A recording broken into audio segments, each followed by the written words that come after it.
உங்ககிட்ட யாராவது லஞ்சம் ஏதாவது கேட்டாங்கன்னா கொடுக்க முடியாது சொல்லுங்க, நான் இருக்கேன் உங்களோட. அப்படியே யாராவது ஃபோர்ஸ் பண்ணாங்கன்னா இது எங்க மகன், எங்க புள்ள, எங்க அண்ணன், எங்க தம்பி, எங்க விஜய், எங்க விஜயோட ஆட்சின்னு ஸ்ட்ராங்கா சொல்லுங்க. மக்களே, நீங்க கூட இருக்கும் போது லஞ்ச ஊழல் மட்டும் இல்ல, அதிகாரத்தை வச்சு ஆட்டம் போடுற யாரா இருந்தாலும் அடங்கிடுவாங்க. இந்த கடமை கண்ணியம் கட்டுப்பாடுன்ட்டு ஒரு காலத்துல கொள்கையோட இருந்த கட்சியெல்லாம் இன்னைக்கு எப்படி இருக்கான்னு உங்களுக்கே தெரியும்.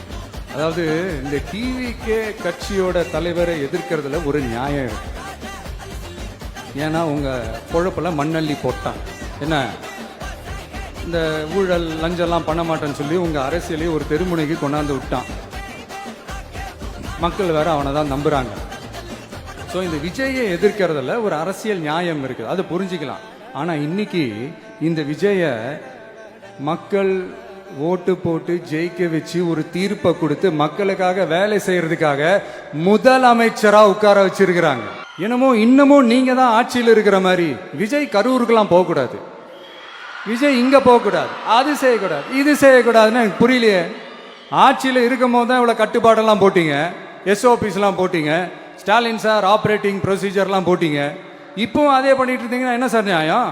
இல்லை, நான் தெரியாம தான் கேட்குறேன். இன்னும் கனவுலையே இருக்கிறீங்களா? முதல்ல முழிச்சு வாங்க, ரியாலிட்டிக்கு வாங்க.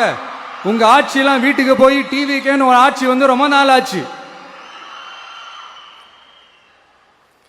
ஒழுங்கா படி ஒழுங்கா படி என்று சுப்ரீம் கோர்ட் ஓங்கி மண்டேலியே நறுக்கு நறுக்கு நறுக்கு என்று செம்மட்டியாலே அடிச்சும் இந்த திமுக முழிச்சிக்கல அப்படின்னா அப்ப கொஞ்சம் கஷ்டம்தான்.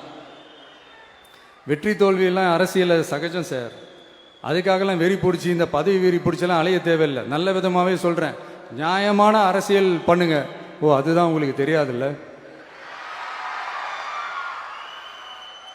இந்த தீய சக்தி திருத்தவும் முடியாது, அவங்களா திருந்துவாங்கன்னு பார்த்தா அதுவும் நடக்க போறதில்ல.